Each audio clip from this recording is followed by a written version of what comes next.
আমার জীবনটা নষ্ট হয়ে গেল। তুমি কি ভেবেছো আমি তোমাকে স্বামী হিসেবে মেনে নেব? কখনো না, কোনো দিনও না। তুমি আমাকে ভুল তুমি কি ভেবেছো এই বিয়ে আমি নিজের ইচ্ছা করেছি?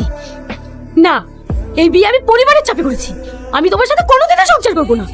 তুমি দিদির সাথে সাথে আমার জীবনটাও শেষ করে দিলে। ঠিক আছে, তুমি কি চাও? মুক্তি, মুক্তি চাই। এই নাও ডিভোর্স পেপার। ঠিক আছে, আমি তোমায় মুক্ত করে দিচ্ছি। এক মিনিট, তুমি এভাবে ডিভোর্স করে দিলে তো আব্বা মা আমাকে দোষী ভাববে। এভাবে নয়।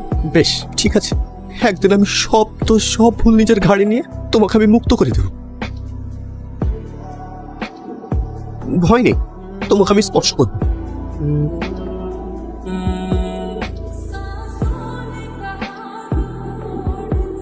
যাই বলো, এতদিন পর আবার এই সংসারটা পরিপূর্ণ হয়ে উঠেছে। বৌমা, তোমার শরীর খারাপ নাকি? না না, তাহলে এরকম লাগছে কেন তোমার? না না, আমি ঠিক আছি। তুমি কি ভেবেছো এইসব গিফট দিয়ে আমাকে মানিয়ে নেবে? কখনো না। ফুল, চকলেট, কেক, তুমি কি করে জানলে আমি এসব পছন্দ করি? হ্যাপি বার্থডে স্নেহা, জন্মদিনের অনেক শুভেচ্ছা রইল। তোমার দিদির মুখ থেকে শুনেছিলাম তুমি এগুলো পছন্দ করো। যদি কোনো ভুল করে থাকি, আই এম সো সরি। দেখ দেখ কে আসছে।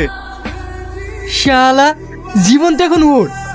একটা বউ মরতে মরতে আর একটা বিকেলে চলে এসছে।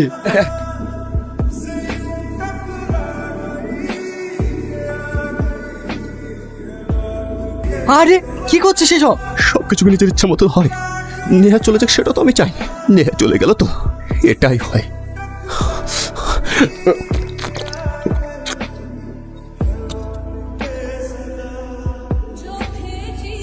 তোমাকে বলেছিলাম না তুমি খুব অল্প দিনে মুক্তি পেয়ে যাবা। রাহুল, রাহুল, রাহুল, এসো নেহা, এসো, এসো, এসো, এসো। নেহা, নেহা, তুমি আবার আমাকে ছেড়ে চলে গেলে নেহা। তুমি বিশ্বাস করো, আমি তোমাকে ছাড়া ভালো নেই।